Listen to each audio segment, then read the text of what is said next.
कहानी के लेखक हैं पंचम प्रकाश। बात आज से 2 दशक पहले जाड़े की सर्द रात की, जब जंगल में पुलिस की टुकड़ियां 375 नंबर रूट पर चलने वाली रात की आखिरी बस को ढूंढ रही थी, क्योंकि वो 2 दिन से डिपो पर पहुंचा ही नहीं था। जिस बात से बस का मालिक और साथ ही ड्राइवर कंडक्टर के परिवार वाले भी परेशान थे।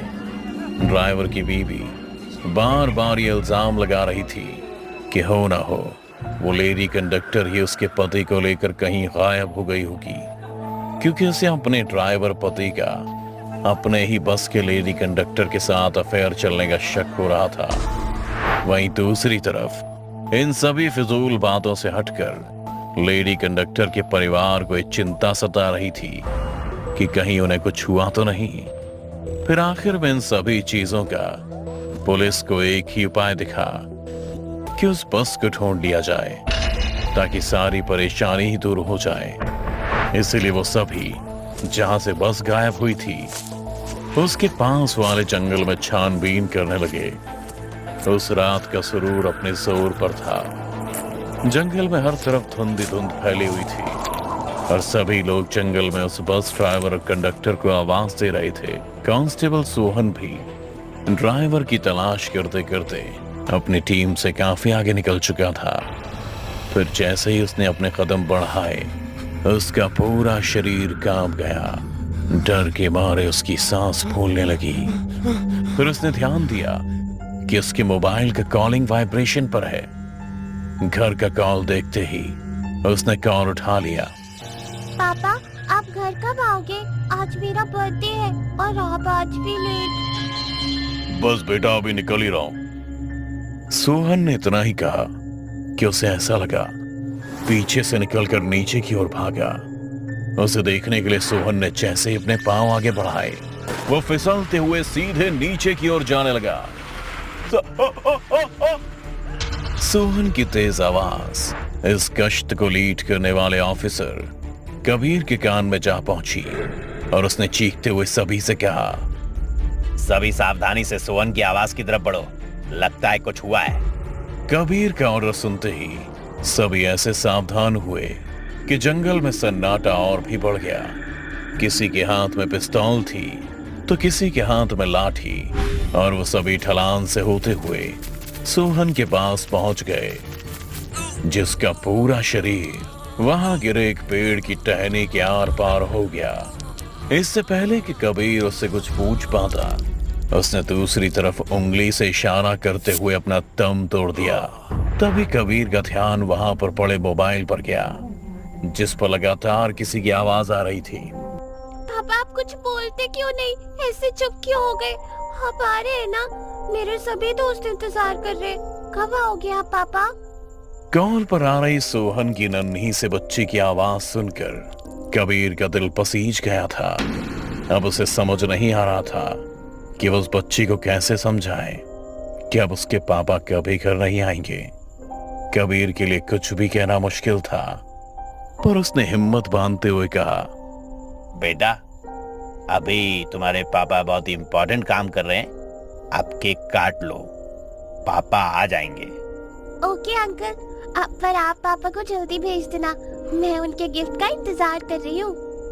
इतना कहते ही सोहन की बेटी कॉल काट देती है और कबीर गुस्से में कहता है, बस को छोड़ो और आसपास ध्यान से देखो, कौन है जिसने सोहन का ये हाल किया है। कबीर ने अभी इतना कहा ही था कि इतने में उनकी टीम से एक कांस्टेबल ऐसे औंधे मुंह गिरा जैसे किसी ने उसके पांव को पीछे खींच लिया हो और घसीटे हुए झाड़ियों से होते हुए कहीं ले जा रहा हो।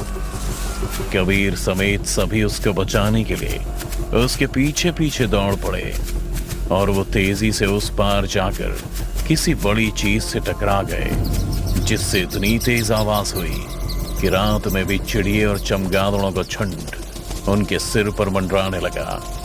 लेकिन उस घने अंधेरे में उन्हें कुछ भी नहीं दिख रहा था, पर वो इतना समझ पा रहे थे कि अब घने जंगल में नहीं बल्कि वो किसी खुली जगह पर हैं, क्योंकि आसपास धुंध ज्यादा थी और ठंडी बहती बयारें और भी तेज हो चुकी थी। डर के मारे उस सर्द रात में भी सभी के माथे पर पसीना आ गया, लेकिन कबीर नहीं रुका। वो आगे बढ़ते हुए बोला, कौन है? कौन है यहाँ? सामने क्यों नहीं आते? कबीर की इतना कहते ही सामने धुंध के पार लाल पीली लाइट चमकने लगी। लाइट देख कबीर ने तुरंत ही अपनी पिस्तौल निकाल ली और एक एक कदम फूंक कर आगे बढ़ने लगा। धुंध के उस पार निकलते ही कबीर की नजर सीधे उस कांस्टेबल पर पड़ी जिसे किसी ने झाड़ियों के पार खींच लिया था। तभी उसने ध्यान दिया कि वो कांस्टेबल एक बस पर टिका हुआ बेहोश है और अचानक से लाल पीली रोशनी भी इसी बस के आगे पीछे की लाइट से आ रही है। नंबर मिलाने पर पता चला कि वही बस है जिसकी उन्हें तलाश थी। रूट नंबर 375 की वो आखिरी बस। कबीर अपने साथ बचे बाकी लोगों को इशारा करता है कि चेक करे कि कोई आसपास है या नहीं, और खुद बस के अंदर चला जाता है। बस के अंदर जाते ही कबीर उल्टियां करने लगा था। फिर खुद को संभालते हुए हेडक्वार्टर फोन करके बोला, हमने बस ढूंढ निकाली है और इसमें ड्राइवर कंडक्टर के साथ 3 और लाश हैं। बहुत ही बुरे हाल में। 3 और लाश का नाम सुनते ही कबीर के साथ में खड़ा एक कांस्टेबल चौंक गया और बोला, मतलब उस बूढ़ी औरत ने सच कहा था? कौन बूढ़ी औरत? पूरी बात बताओ। कबीर के पूछते ही उस कांस्टेबल ने उस रात की पूरी कहानी शुरू से बताई, जब 375 नंबर रूट का ये आखिरी बस अपने सफर के लिए निकली थी। क्योंकि ये बस सबसे आखिरी थी तो चलने का समय भी देर रात का था और पैसेंजर उसमें गिने चुने ही थे। ड्राइवर कंडक्टर के अलावा एक कपल, बूढ़ी औरत और उससे आगे बैठा एक नौजवान शख्स। रात के अंधेरे में सुनसान सड़क पर बस तेज रफ्तार में चली जा रही थी और बस के अंदर सभी शांति से बैठे हुए थे। पर बूढ़ी औरत न जाने क्यों थोड़ी घबराई हुई थी और उसके आगे बैठा वो लड़का कान में हेडफोन लगाए सीट से अपना सिर टिकाए गाना सुन रहा था। वर्ल्ड कप तो जीत लिया, बट इस टैनिंग का क्या करूं? 45 डेज ग्राउंड पे खेल के मेरी पूरी बॉडी टैंड हो गई। मेरी फुल बॉडी की टैनिंग सिर्फ 7 दिन में रिड्यूस हो गई, वो भी सिर्फ एक प्रोडक्ट के यूज से। तो ये है घर सोप्स का मैजिक सोप, जो स्किन को ब्राइटन करते हैं एंड टैनिंग को रिड्यूस करने में हेल्प करता है। इसमें है नेचुरल इंग्रेडिएंट्स, केसर, चंदन, goat milk and coconut oil. सबसे अलग बात इसका टेक्सचर है। इसकी एक साइड रफ होती है जो स्किन को एक्सफोलिएट करती है और एक साइड स्मूथ जो स्किन को मॉइस्चराइज करती है। वाह, इसकी खुशबू क्या मस्त है। तो अगर आप सालों की टैनिंग से परेशान हो तो इस मैजिक सोप को एक बार ज़रूर ट्राई करो और इसकी रिजल्ट खुद ही देख लो।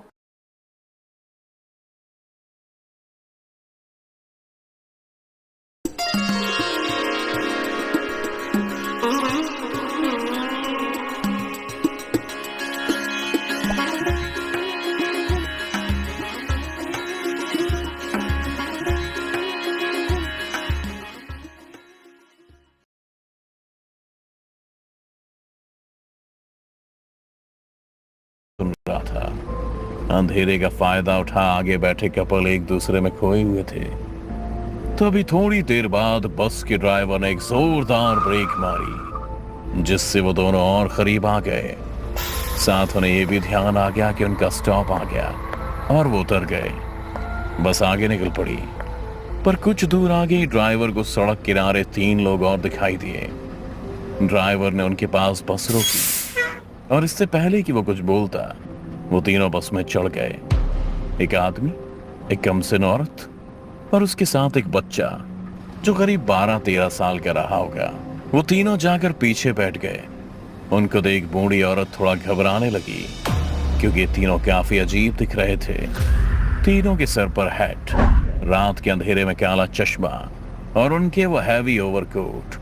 उनसे घबरा कर वो बूढ़ी औरत उठकर लेडी कंडक्टर के पास गई और उनके कान में फुसफुसाई, ये लोग कुछ गड़बड़ लग रहे हैं, तुम्हें ऐसा नहीं लगता? लेडी कंडक्टर ने उस बूढ़ी औरत को समझाया, मुझे तो ऐसा कुछ नहीं लग रहा। हो सकता है कि वो किसी नाटक कंपनी में हो।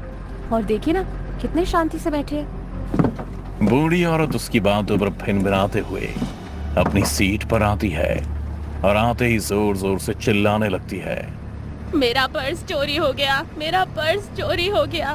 उसकी आवाज सुनकर कंडक्टर भी वहां आता है, पर उसे किसी के पास पर्स नहीं मिलता, जिसके बाद वो अपने बैग चोरी करने का इल्जाम अपने आगे बैठे तीनों लड़कों पर लगा देती है। पर यह बात किसी को भी समझ में नहीं आती कि आगे बैठकर पर्स कोई कैसे चुरा सकता है। पर बूढ़ी औरत ने जिद लगा रखी थी कि बस पुलिस स्टेशन ले चले, जिस पर ड्राइवर ने उन्हें अगले स्टॉप पर उतार दिया और उन्हें बता दिया कि आगे पुलिस स्टेशन है, और बस निकल गई। क्या यार दादी अम्मा, आखिरी बस थी, ये भी छुड़वा दिया आपने। और मैंने नहीं चुराया आपका कोई पर्स वर्स। मुझे पता है, मैंने तुम्हें गाड़ी से इसीलिए उतारा ताकि तुम जिंदा बचे रहो। तुमने शायद ध्यान से नहीं देखा, पर मैंने देखा गाड़ी में जो 3 लोग चढ़े थे वो कोई इंसान नहीं बल्कि राक्षस थे, क्योंकि उनके पाँव नहीं थे। उस नौजवान लड़के को बुढ़िया की बातें मनगढ़ंत लग रही थीं और वो उससे वहीं बहस करने लगा। इतने में वहां गश्त लगाते हुए सोहन और उसके साथ और कांस्टेबल पहुंचा। उन्होंने पहले उनके बहस को शांत करवाया और फिर पूरी बात सुनी। फिर उन्हें भी बुढ़िया की बातें बकवासी लगी, इसलिए सोहन ने साथ के कांस्टेबल को बूढ़ी औरत को घर छोड़ने को कहा और खुद उस लड़के को गाड़ी पर बिठा उसे उसके घर छोड़ने चला गया। और आज वो बस कई दिनों बाद जंगल के पार इस नदी के किनारे मिली, पर किसी को यह समझ नहीं आ रहा था कि बस यहां पहुंची तो कैसे पहुंची। धीमे धीमे रात के अंधेरे के बाद सुबह का उजाला भी आने को तैयार था। बाकी टीम भी यहां पहुंच गई थी। तभी फॉरेंसिक टीम ने जो बताया उससे सभी के होश उड़ गए। उन्होंने बताया कि बस में ड्राइवर और कंडक्टर की जो लाश है वो तो कुछ दिन पुरानी है, पर बाकी 3 लाश जिस तरह सड़ रही हैं उससे लग रहा है कि करीब 2 साल पुरानी लाश है। और तो और उनके पैर भी कटे हैं। ये सब बातें सुन कबीर नदी किनारे उन 2 लोगों से दूर हटकर जंगल की तरफ चल दिया। फिर अपने मोबाइल में एक फोटो दिखाते हुए कांस्टेबल से पूछा, क्या यही है वो बूढ़ी औरत? हाँ सर, यही है। अबे साले, ये तो। कुछ कहते कहते कबीर जंगल की तरफ चला जाता है। उसे सब कुछ धुंधला धुंधला दिखने लगता है। जंगल चारों ओर घूमते हुए नजर आने लगता है और कान में एक आवाज गूंजती है, मैं तो तुझे एक पागल बुढ़िया लगी थी ना, जो रोज तेरे पास अपने अंधे बेटे, बहू और पोते के इंसाफ के लिए इंसाफ मांगने आती थी। पर तू करता भी तो क्या, तेरा सिस्टम तो कागज पर विश्वास करता है ना। और मेरे बच्चों की तो कभी लाश भी नहीं मिली, पर आज अपने बच्चों की लाश के साथ साथ उनके गुनहगारों की लाश सौंपे जा रही हूँ। लिख लेना अपने कागज पर।